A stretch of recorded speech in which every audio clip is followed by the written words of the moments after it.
So welcome to Slow Flow Yoga with me, Vince Turner. Come into a comfortable seated position. Bring your hands to your heart center. Feel the ascending energy through the spine and the crown of your head. Feel your sits bones move towards the earth. Take a moment to set an intention for your practice if you'd like. Bow into your heart center. Deep peace. Namaste. So make your way into hands and knees and move like an animal. Allow yourself to snuggle in. Get your shoulders over your wrist and your hips over your knees. As you inhale, tuck the toes under, take the gaze skyward. As you exhale, round out the back. Inhale, receive the breath and lengthen the spine. Exhale, and then bring some organic movement in, making some circles, taking the hips back.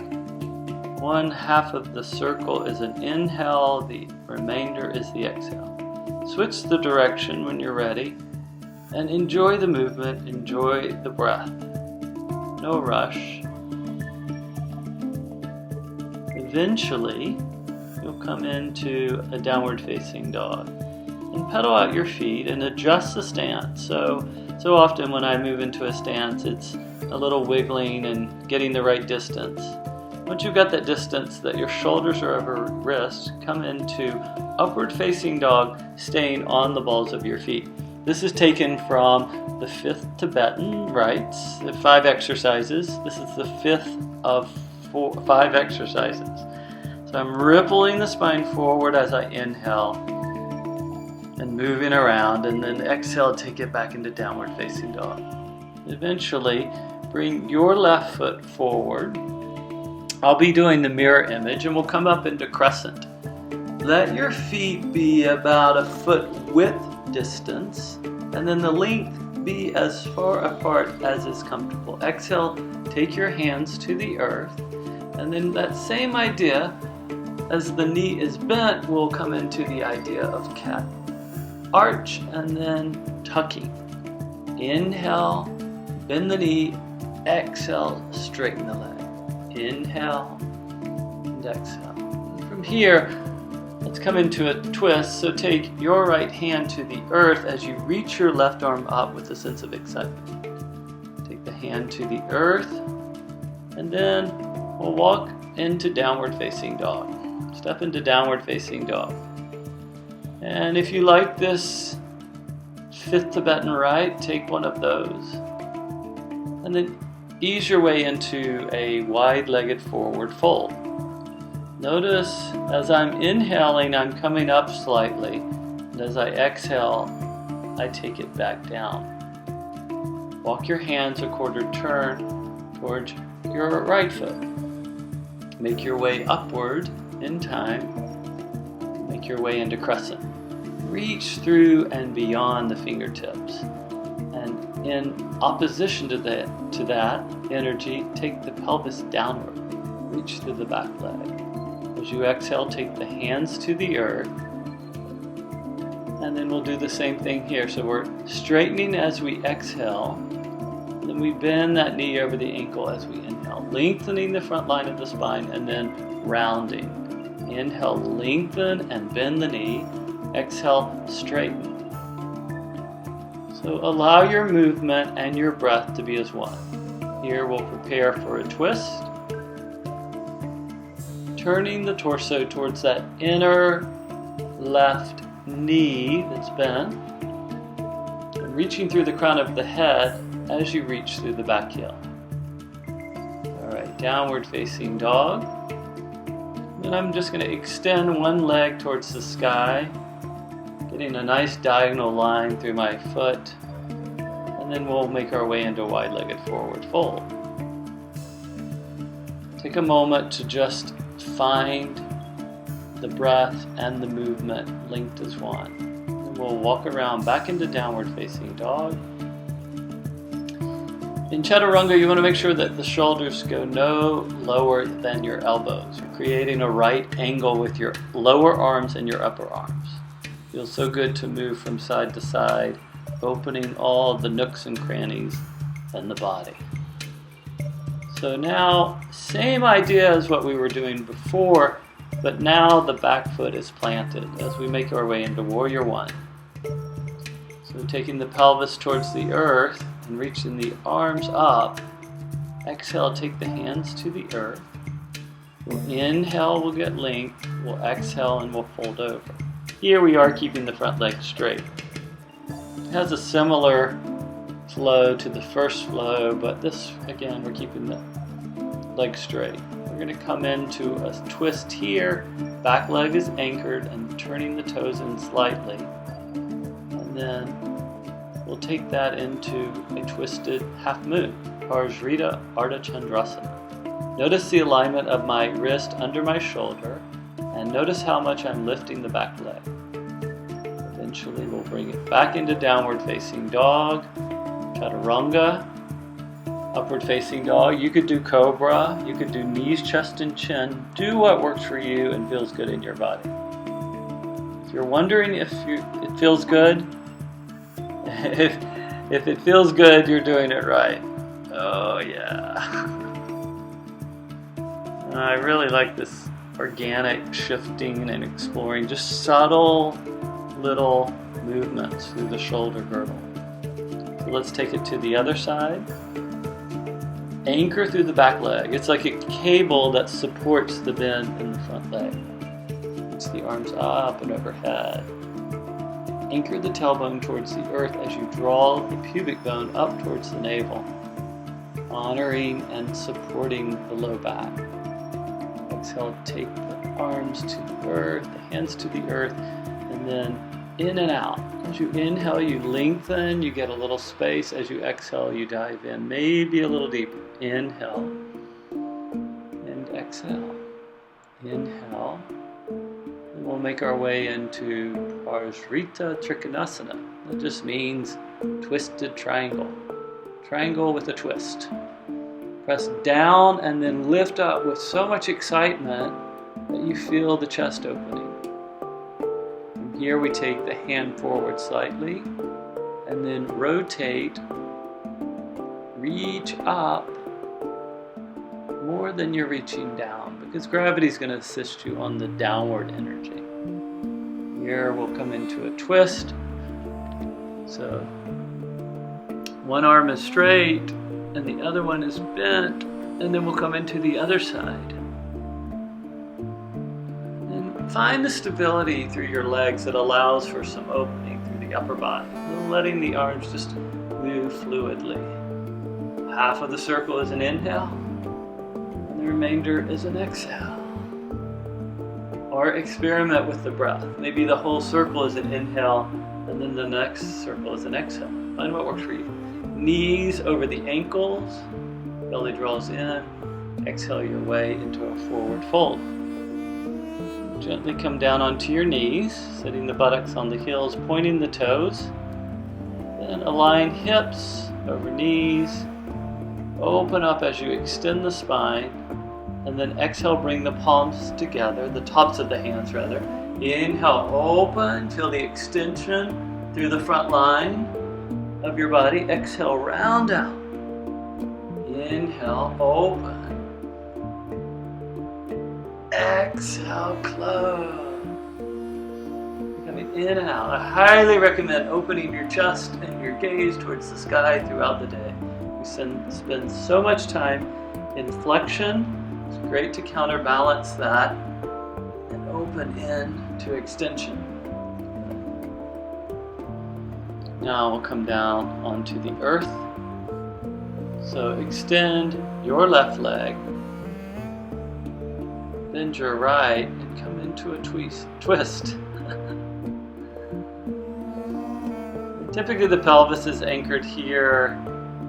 I have a little knee issue that was asking the pelvis to lift up. We're going to grow the spine over that extended leg. As you inhale, get length. As you exhale, fold over.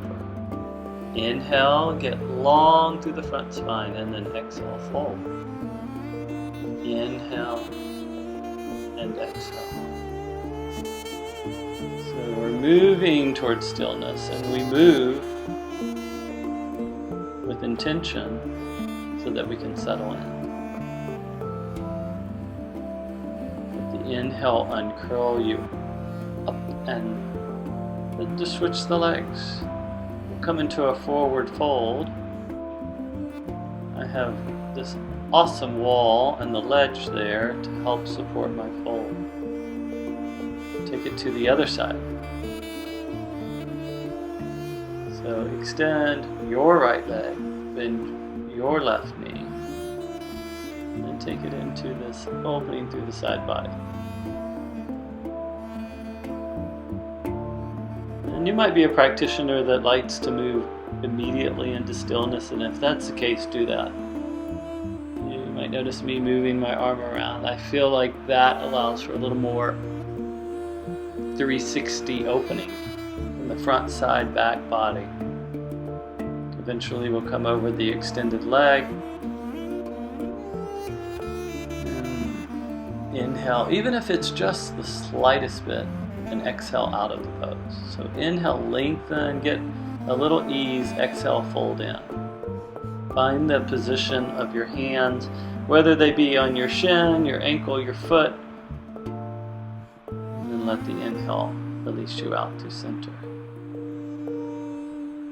Make your way into downward facing dog, ripple through into upward facing dog, either pointing your toes or curling the toes under. This is again taken from the 5th Tibetan, and in that particular form, you stay on the balls of the feet. Notice how my head does not come forward and upward until the very end, after the full spine has extended. A great thing to do. If you only had 3 minutes to do a little yoga, this would probably be one of my top recommendations. Imagine you're in the sun. It was a beautiful day in Atlanta at Piedmont Park in December. I think it was almost 70 degrees. This next little mini vinyasa we're going to do is the 4th of 5 Tibetans. And all it is taking your body into plank, which extends the front line of your spine, reverse plank that is. And then, hopefully you're enjoying it. Feels so good. Exhale, flexion. So you're opening up as you inhale, and organically the exhale will bring you into that flexion. A little blooper moment. Hope you enjoyed that. So inhale, extend and lengthen. Exhale, fold and contract. Draw the belly. Inhale, get space. Exhale, fold over.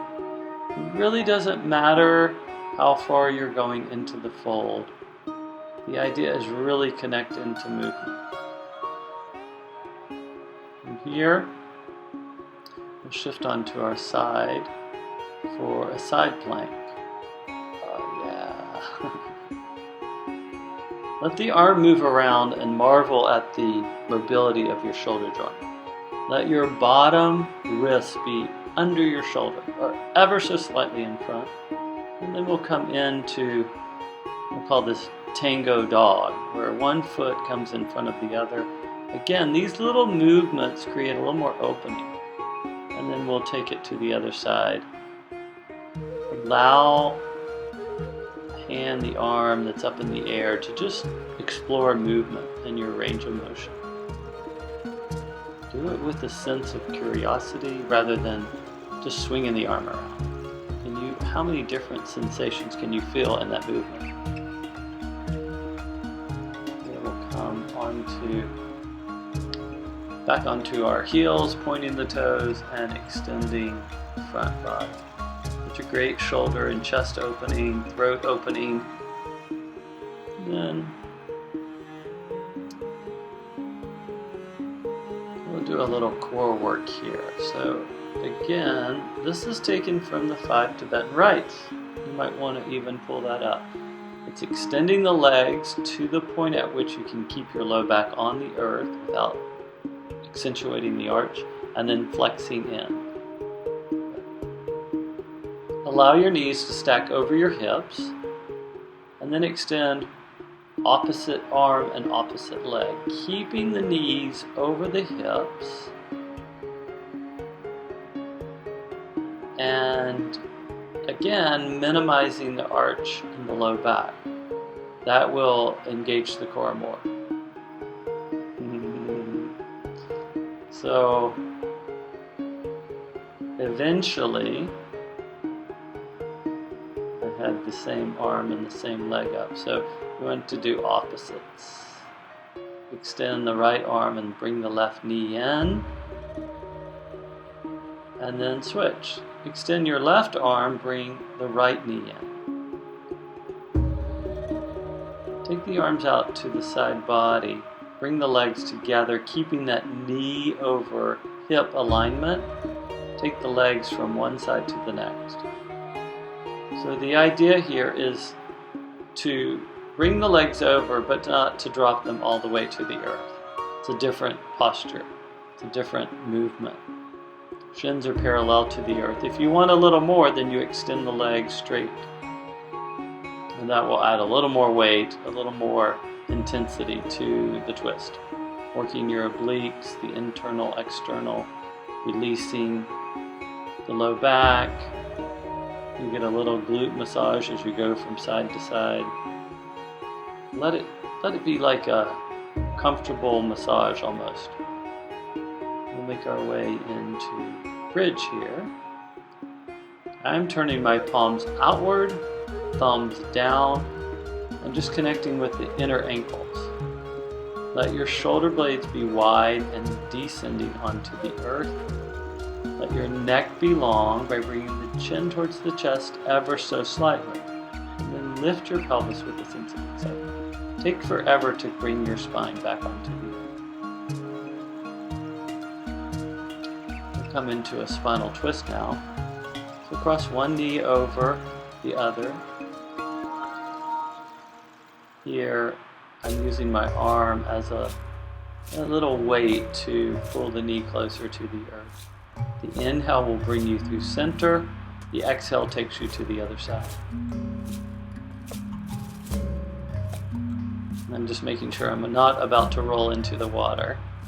There's about a 5-foot drop into the water from here. Although that would be funny. It's not that warm that I want to fall in the water. Squeeze in, and then we'll make our way into happy baby, and then extend the legs, or not. Keep them bent. You could take your hands to your big toes or to the heels. I love this little variation. It's really what you might see a baby doing, just bending one leg and straightening the other. And go to the place at which you can keep your breath deep, even, and steady. So if you need to hold on to the backs of your knees, do that, or your shins. And if you need to not straighten your legs too much, then don't. Begin to rock and roll, massaging out the spine. The idea here is to keep flexion in the spine as you're rolling on the back. Good. We'll make our way into boat pose, also referred to as Navasana. Some people say Navasana. And if you want more, extend the arms out. If you want less, bring them down, or bring your shins parallel to the earth. Again, finding the practice that is true for you. Take a moment to just settle into child's pose for a moment, finding some symmetrical posture before you wiggle your way into Shavasana. So here we want to just let go of everything, even the breath. The one breath that breathes us all will just come breathe you. Pour yourself into the earth. Pour yourself into gravity. Pour yourself into relaxation.